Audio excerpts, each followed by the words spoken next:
My girls, hello and welcome to another Lean Girl expert interview where we have our very own special guest on the show today who I know has featured already many times, but today we have him here in his expert, what would you call it?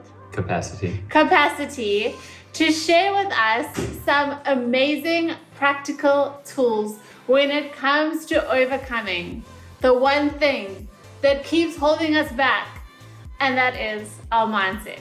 So Gilan is a speaker, trainer, author of the best-selling book, Persuasion Games, a mentalist, which we're not even gonna get into today, into what that is, and his biggest accomplishment and accolade, he is my husband.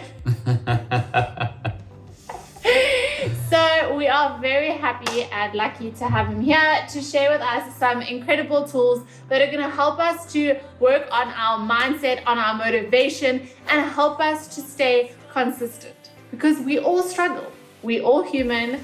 We all have days where we just don't feel like getting up. We just cannot get ourselves to the gym. We just cannot get ourselves to cook healthy. And all of those temptations kick in. And we find that out of the 7 days in the week, maybe we're doing 3 or 4 where we're ticking off all the boxes.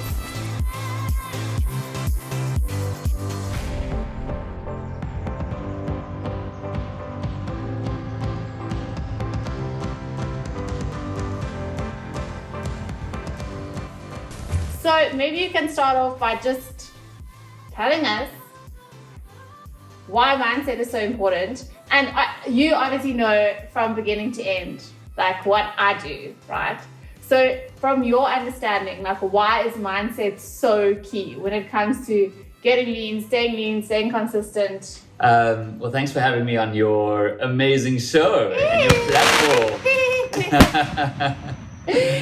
So, obviously, like you said, we won't get into what a mentalist is, but I specialize in influence, and typically I would teach people how to influence others, normally in business, in terms of leadership or sales or marketing. But there's a side to influence that I discovered that is the most important, and that is self-influence. And one of the things that I discovered through my work, working with top performers, high performers in all different industries all over the world, is that it's one thing to know the right things to do or to say, to be able to say influence other people or influence a situation. And so let's call that the outer game, the things that we know we need to do or say, right? Our actions and behaviors. Yes. But what would happen is that people would say to me, Gilan, when I was in the heat of the moment, or like when there was a lot of pressure or stress, when there were emotions, I just reverted back to doing what I know. Like I lost all of the training that I had in terms of the outer game, the actions and behaviors I knew I should take. And so what we realize is that not only is the outer game, our actions and behaviors important, but our inner game, which is our thoughts, our emotions, our assumptions about ourselves, others, the world, our beliefs, that inner game is actually the starting point. Because if you learn the right actions and behaviors to create any kind of change in your life, but if you learn the outer game, but you don't also develop your inner game, then inevitably your outer game will just revert back to what it was in the first place.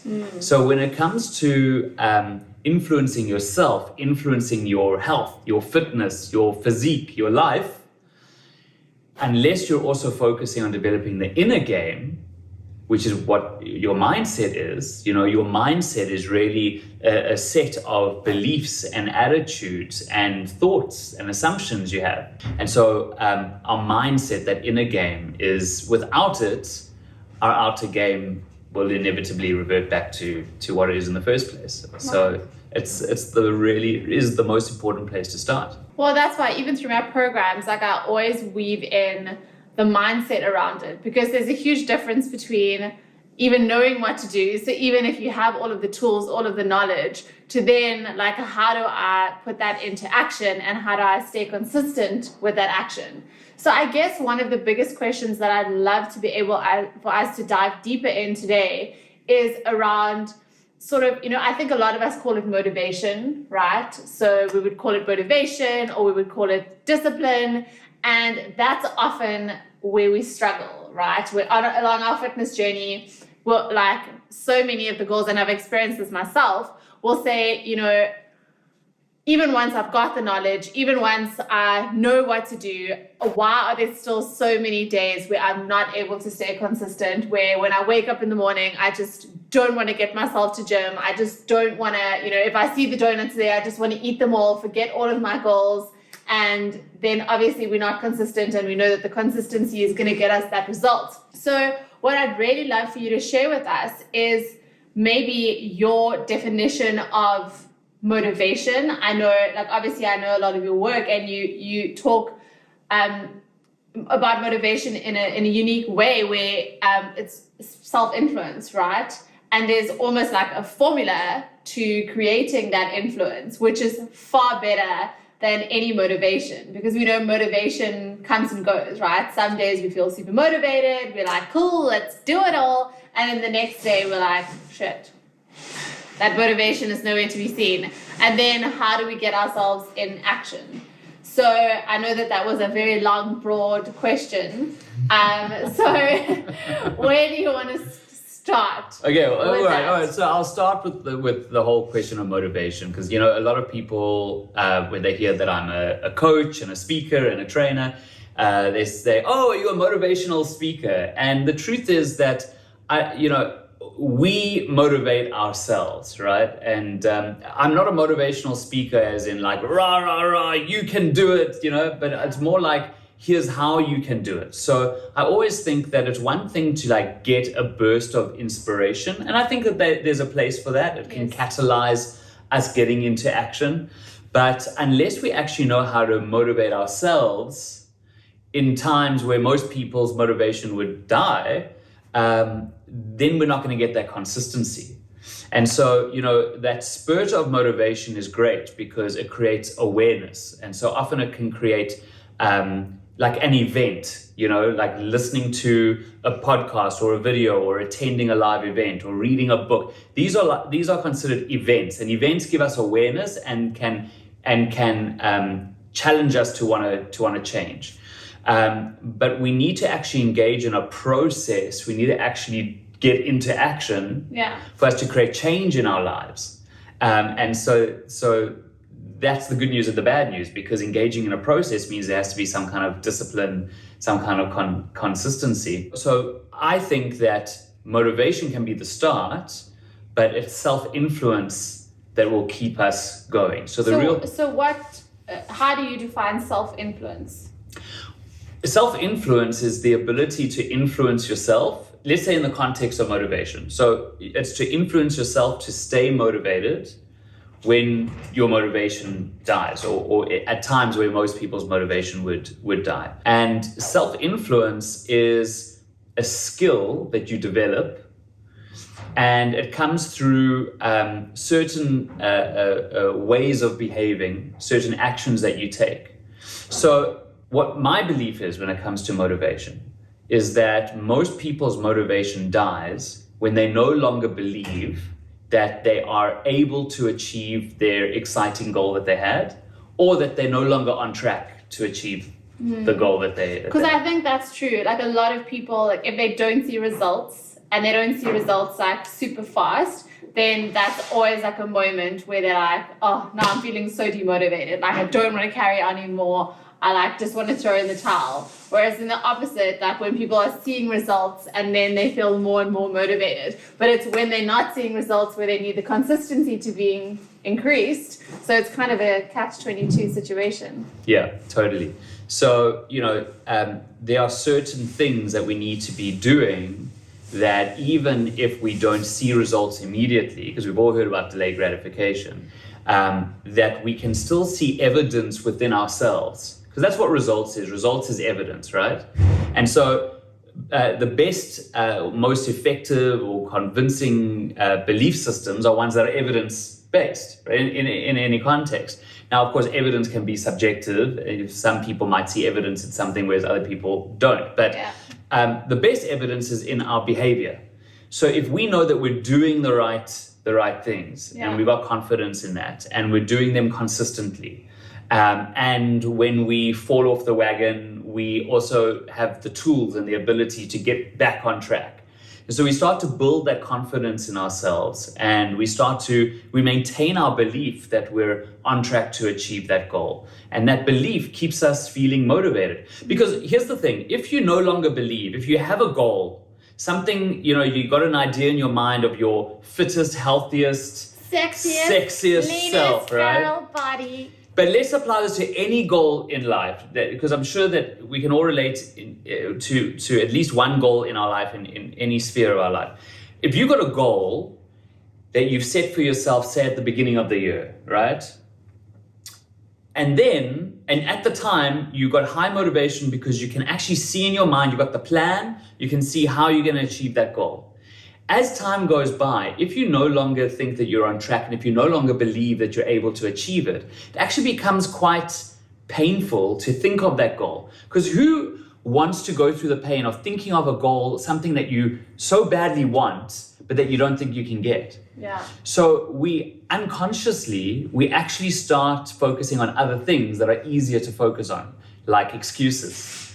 We start focusing on distractions. We start welcoming those things in and sometimes even back them up with logic of like why they're valid.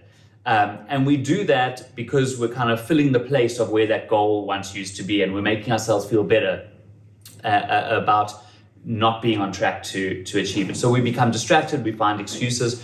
And so ultimately coming back to it is that the goal here is to maintain belief that we can achieve our goal and that we're on track to achieve our goal, even when we're falling off the wagon, so to speak. Mm-hmm.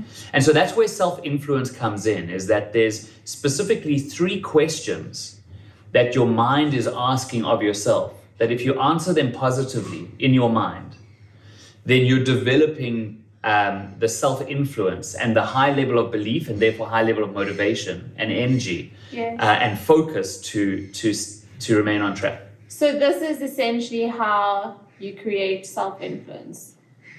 So is what you're going to explain now. Yes, exactly. So if we say, cool, like motivation is not it, like motivation is not going to keep us consistent, right? Right. This would be what we should do instead. Yes. Is build self-influence, and he's going to teach us how. Yes. Just answer, it's really simple. Yeah. Just behave in a way that answers these 3 questions positively about yourself in your mind, and you will find that you will develop the self-influence, which comes with a great sense of confidence, energy, focus, and you will remain on track to achieve your goal, and you're far less likely to act in self-defeating ways. Yes, sabotage. We all know the sabotage. Yeah. Now, listen, 2 of the questions are really obvious, and we can lightly touch on them. And then I think we'll go a little bit deeper into the 3rd question. And my aim is to leave you with a tool in terms of a mental process you can go through, a very simple mental process in those moments that you find the hardest, like when you're waking up and you're like, I just don't want to go to gym. I just don't want to budge off this bed. Yes. You've got this chocolate, it's leaning up against your lips, and you're thinking, do I actually bite into it or do I put it down? And everything in your body's telling you to just nibble that piece of chocolate. My body is telling me yes. So listen, it's actually easiest to explain the rapid influence formula. That's what the model is called, in the context of influencing other people. Okay. And then we'll turn it on ourselves. Okay, so in the context of influencing others, there are 3 subconscious questions that people's minds are asking about you every single time they interact with you. Mm-hmm. And the more positively you answer it in their minds, the more influence you've got with them. And the more rapidly you answer them, the faster you'll establish that influence. Mm-hmm. They're very, very simple questions. The first question that people's minds are wondering about you is, are you reliable? Mm-hmm. Can I rely on you? Yeah. Right? For example, do you do what you said you're going to do when you said you were going to do it? Another way to think of reliability is consistency. So how consistent are you? Not only in how often you show up, but how consistent are you in terms of your personality? When they interact with you, are you cold one day, warm the next? Do you have certain values on one day and then the next day you not acting in alignment with those values? And so on and so forth. So people want to know, can I rely on you, right? You can rely on me, babe. I can rely on you. I know I can rely on you. So I have influence with you. You've got the most influence with me. Yes. The most when you cook, especially. That's where. See, that's the way to influence a man. Through his stomach. Vegan recipe. So that's the first question. Okay, the first right? question, are you reliable? Are you reliable? Second question that people's minds are subconsciously asking. Remember, these are subconscious questions, so they don't even realize they're asking. It's just a feeling that they get, right? Yes. Second question is, are you capable of helping me? Everybody needs help with something. Could be something technical, could be something emotional, So are you capable? Everyone wants to achieve something in their life, and if you're able to get them from where they are to where they want to be, you're going to have more influence, right? So that would be what knowledge, that would be ability, skills, that kind of stuff. And then the third question that just back to that. So everyone, I guess, needs something from any relationship that they have. Yeah, well, we all want to self-actualize, as Maslow said in his hierarchy of needs, that highest point, right? We all want to live our best life. We all want, even if we're in survival mode, you need something to survive, right? So no matter where you are in that Maslow hierarchy of needs, we all need something, right? So if you can offer somebody the skills, if you can offer them access to skills or access to resources, if you can help open up doors of opportunity, if you're able to even connect with people, like coming out of the pandemic, some people saw value in relationship just for the connection. Like the person had no skills that they could offer them, but there was relationship there. So it's quite broad, but it's pretty much anything that's going to help take somebody from where they are to where they want to be, or from who they are to who they want to be. You're going to be able to add value to them in that way. People are wondering, they're getting a sense, can you help me go from where I am to where I need to be, right? So are you reliable? Are you capable of helping me? And the third one is, do you care about me? Do you have my best interests at heart? Like, I know lots of people who have lots of skills. They're very capable. They're very reliable. They're always doing what they said they're going to do. They always show up as the same kind of person. But I just don't know if they care enough about me or about my priorities. Maybe they care about me, but maybe my priorities are not their priorities. So in that case, I'm going to be more influenced by somebody who checks all three of those boxes. So we want to know that there is that sense of care. Okay, so I like Venn diagrams because you can see the relationships between things. And so when you put these three questions in a Venn diagram, what you realize we're actually creating at the intersection of reliability, capability, and care is we're creating trust, credibility, and support. Now that we understand those questions in the context of influencing others, what we realize that our minds are asking the same three questions about ourselves. And so through our behaviors, we are demonstrating to ourselves whether we are reliable and consistent, whether we are capable of achieving our goal, and whether we care about ourselves. And so self-care is an interesting one that we'll dive into in a little bit more detail. But if we don't do what we say we're going to do when we said we're going to do it, if we keep delaying things, then what that lands up doing is demonstrating to ourselves that we can't trust ourselves. We land up feeling that we're not a reliable kind of person. Now imagine you got this really awesome goal for yourself, but you also now demonstrating to yourself that you don't do what you said you're going to do. Yeah, I think that's a super common one because people, especially us girls that have been serial dieting for so long, like often it's a huge fear point because I've failed so many times. I can't stay consistent. Like, how am I going to be different this time? Yeah. Or is it just going to be the same old me, never stick to anything, never follow through on my actions? So I think that's so for now, suffice to say that the more reliable and consistent you are, even to yourself, demonstrates to you that you it builds that sense of self-trust. Let's put that there for now, and we're going to come back round to that. You mentioned, thinking to yourself, how is this time going to be different, right? And so maybe you are a very reliable, consistent person, but maybe the capability side, the question of capability, is different. So there's two sides of the same coin here. Normally when I teach this, it's about acquiring the knowledge, right? So understanding what you need to do in terms of like understanding the science of fat loss, understanding the science of getting lean, the fact that you got to actually build muscle, right? Because that's part of the equation. Knowing about calories and how do you count calories and all of that kind of stuff all fits in within the knowledge. And something interesting that you actually mentioned to me earlier was that sometimes, especially when it comes to this industry, there are so many people espousing so many different silver bullets that you almost don't know what to ignore. Now, it's really interesting. I don't know if you know that when you go to a doctor, part of what a doctor has to do when you're telling the doctor all of your symptoms is that she has to try and discern which symptoms to ignore.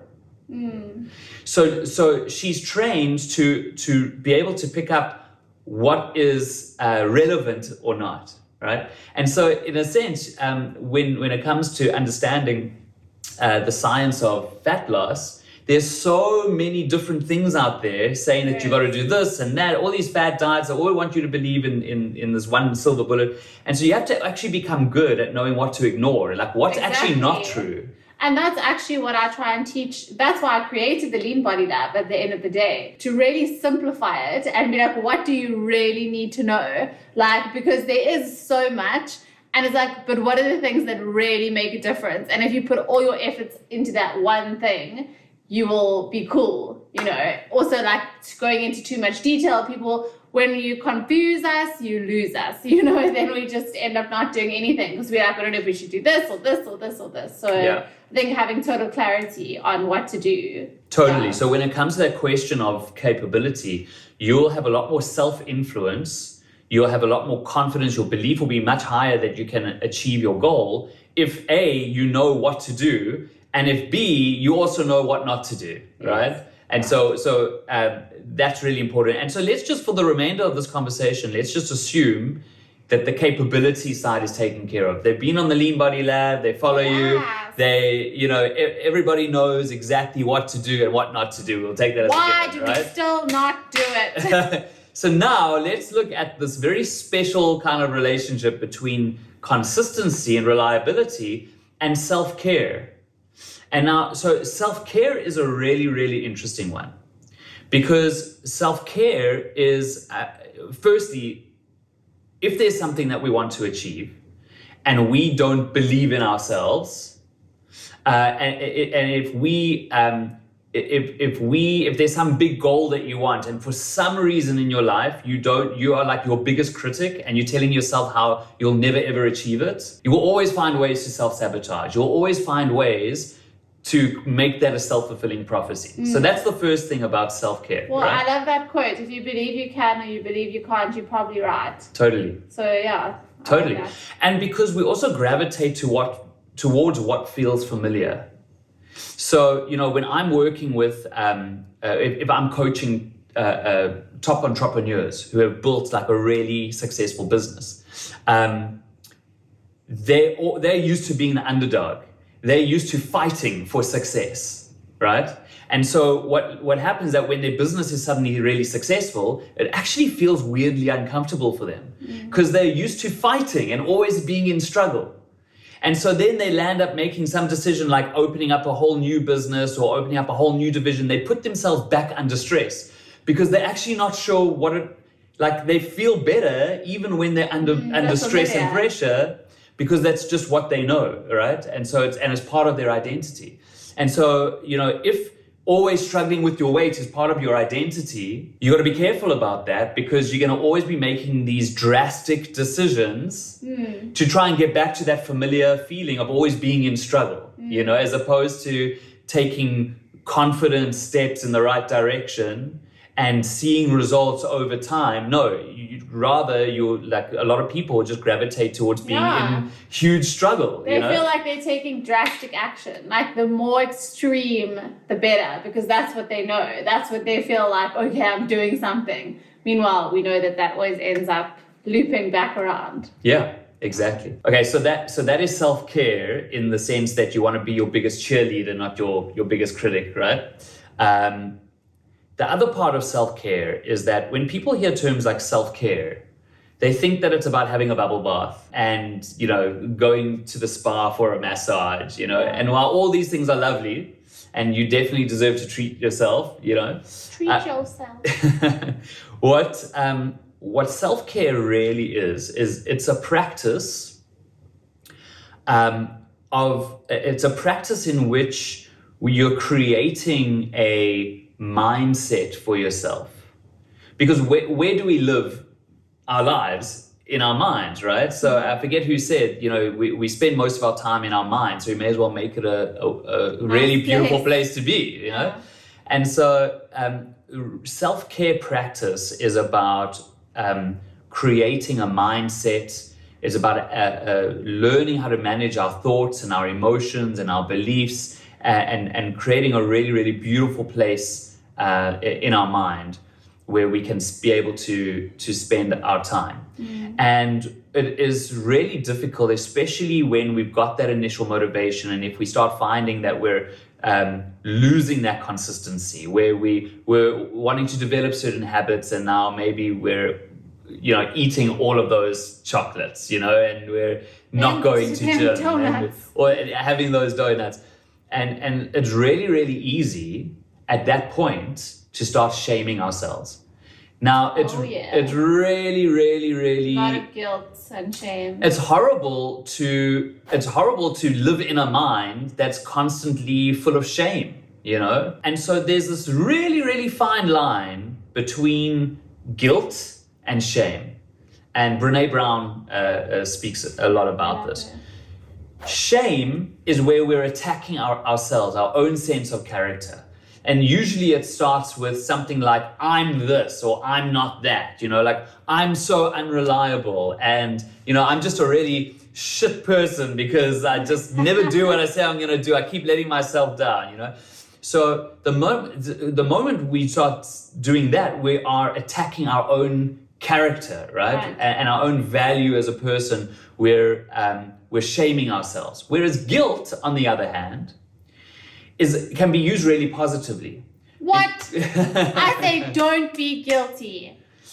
There's a difference, right? Don't be shameful. Don't shame yourself. But guilt is the recognition that we have not behaved in a way that is in alignment with ourselves at our best self. Okay. So I know that I want to be a really reliable person. And I know that deep inside, I've got that intention. I know that I've got that value inside of me. And I value myself as a human being. That's what self-love is, right? We need to love ourselves despite making wrong decisions from time to time. Self-love is a whole other conversation that's probably for another time. Yeah. So when we value ourselves, we are going to make mistakes from time to time because we're human. Yeah. Right? It's inevitable. It's going to happen. And so what do we do at that? And that's where we want to practice that self-care. So with self-care, we want to say to ourselves, who am I? Like, who am I really? And we want to think about, I encourage you to think about, who are you when you're at your best self? When I'm at my best self, I'm somebody who's always learning. I'm somebody who's driven by a purpose that's bigger than just myself. I'm somebody who acts reliably and consistently in terms of my values, in terms of doing what I want to say, what I want to do. There's a term that I gave it recently when we were encouraged by our friend Joe.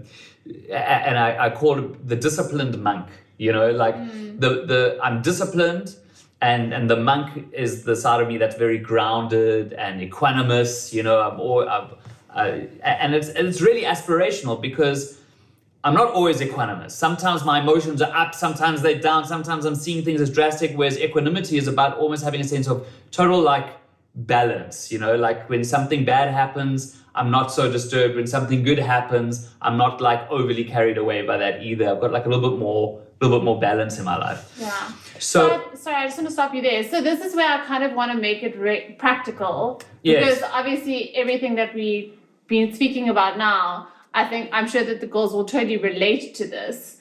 And I guess across all of these interviews, I want to make sure that they can walk away with something that on the day that they really don't want to go to gym, they want to eat the croissants, not their meal prepped meal. They don't want to, put in the work. They don't want to do, like they're having a really bad day and they are really close to just giving up. yes. So how could they then take this and say, like, in that moment, what is it that I must do? Or perhaps there's some pre-work, because I know we said maybe we wanted to create something that you guys can download and use as some kind of worksheet that is going to help us through this time. Right. So there's a little bit of pre-work that can help you to do something in the moment. Right. Okay. So my describing the disciplined monk wasn't just to dive into me and talk about me. It was to paint a picture of the specificity that we can go through to almost label the character, the version of ourselves that we most want to be. And this comes from research where they had children solving different puzzles, like a Rubik's Cube or something really, really difficult. And they said to one group of children, here we go, solve it in whichever way you can, for as long as you want to. And then they said to another group of children, solve the puzzle, but I want you to imagine that you're solving it as, Superwoman or Batman or whoever was, whichever characters they thought the children may relate to. And so when these children thought that they were Superwomen, for example, Superwoman has got a lot of strength and she's focused, she's determined, right? So the researchers didn't have to actually tell the children to have these qualities. Just knowing that they were stepping into the shoes of Superwoman, they knew would impact these children. And it did. The children who stepped into these characters and embodied those, understood those qualities, would work longer and harder at solving the challenges. Interesting. So if you think to yourself what character you would want to step into, and it could literally be a known character, I know every time I walked out of like a racing car movie or Top Gun, all of a sudden I'm stepping into those characters, I'm immediately driving my car faster, For me, when I think about the disciplined monk, I immediately can feel the virtues that character would exude. So the kind of the pre-work, step one would be, what character are you or would represent you at your best self? Your most consistent, reliable, capable, self-caring, like who are you at your very best? What inspires you, right? So I actually just want to share mine. Yes. Because we actually did this little exercise where we created like a character for our best selves. And when we are showing up as our best selves, who that person is, what they look like, what are the qualities that they're exuding, how they're showing up in the day. So the little character that I came up with was Inspiring Queen.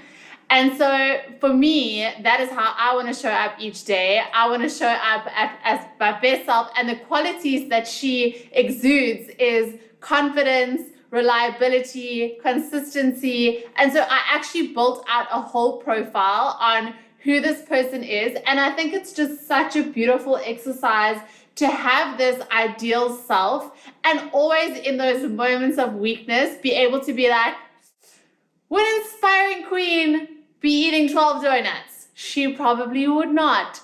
And guess what? Today I choose to be Inspiring Queen, And so it's so easy to quickly like align back into who that person is. So I think that it's just a really, really cool exercise to do. And yeah, I mean, I'm sure that I will in this lesson, create a really cool download for you, which I'll pop up here on screen, which you can grab, where I actually would love you to do this exercise because I found so much value from it. So again, making this really nice and practical as you watch the videos.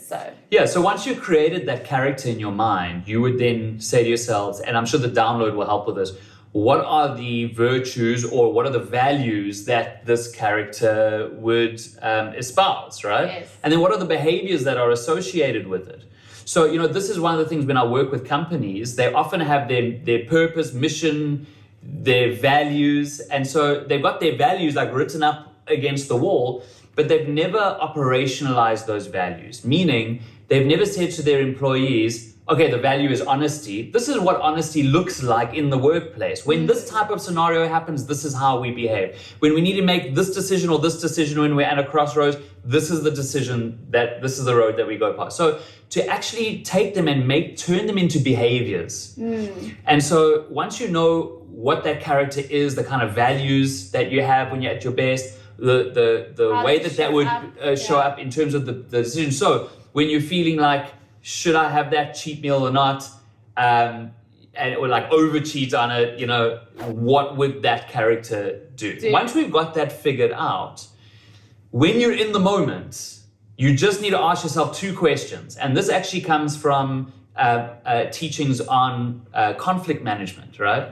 So number 1 thing with conflict management, if ever you find that you're in an emotional high stakes situation with somebody, you're not seeing eye to eye, and it seems like it's going downhill. It's very easy to get caught up in emotion. So this is what I teach. I say, ask yourself 2 questions, right? The first question is, what do I really want for this relationship? The second question is, how would I act next if I really wanted that? And that can immediately help you to align with what you want the end result to be. So when you're in that moment where you're not getting yourself up, you don't have the motivation to do what you know you need to do, ask yourself this question. Say to yourself, who am I? And think about that character. And then the second question is, how would I really act if I was that person? And immediately you will know instinctively, intuitively what you should or shouldn't do. Because what lands up happening is that when we're not sure what we should do, our ego, the little voice in our head, starts giving us lots of logical justification why we should have that, or why we shouldn't do that, or why we should stay in bed, or whatever. But actually on that gut level, that intuitive feeling knows what we really should be doing. And the way to become aligned and to retune into that is to say, who am I really? And how would I act right now if I really was that person? I guess, who do I want to be? Like, if I am living as my ideal self, right?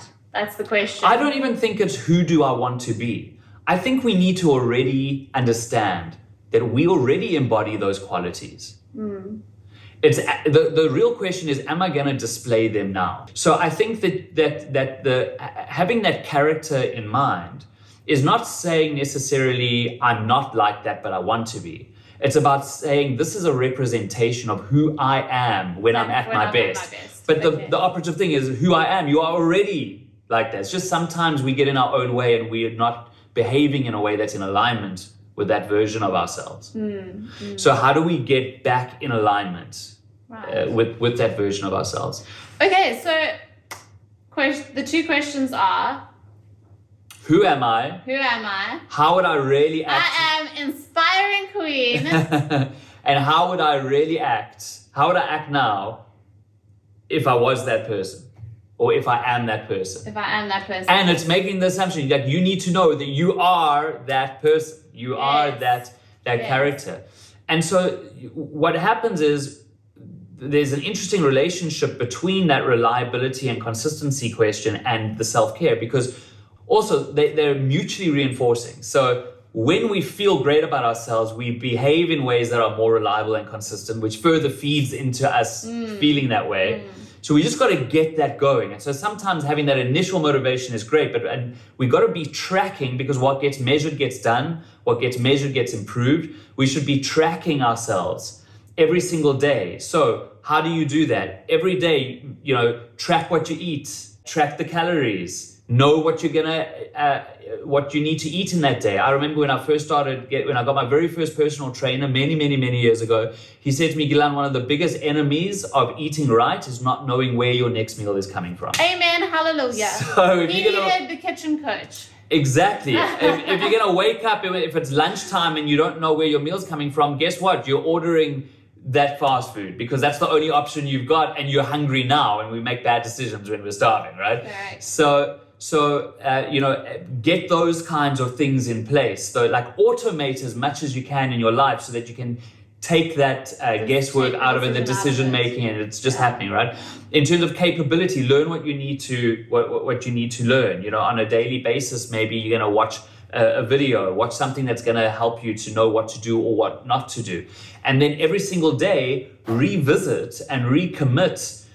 Who is that character? What are those values? What are those behaviors? Even if you're just reading it at the start of every day, just recommit to that. And so it's when you're doing that, when you're demonstrating that reliability and consistency, when you're demonstrating that capability, or that you're learning more all the time, if you're acting in a way that demonstrates self-care, even if it's just revisiting that that version of yourself when you're at your best, then you're building a sense of self-trust. You're building credibility with yourself and support with yourself. If you're not at your goal yet, you will know that no matter what happens, even if you fell off the rails, you're not going to then berate and beat yourself up and shame yourself for it, because you at your best self, you would say, well, would you at your best self do that? No. Even when you make the inevitable mistake, you'll say to yourself, I feel guilty for doing that because it's not in alignment.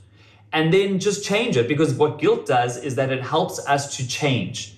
We say, we don't want to do that again because I didn't like that feeling of guilt. So we change, right? Mm-hmm. And so when we do that, it's just a matter of time until you achieve your goal, because you're going to maintain your belief, your focus, your motivation. In other words, your self-influence. Self-influence. Totally. Boom. I'm going to work on my self-influence. I have quite good self-influence. You are one of the most consistent, reliable people who I know.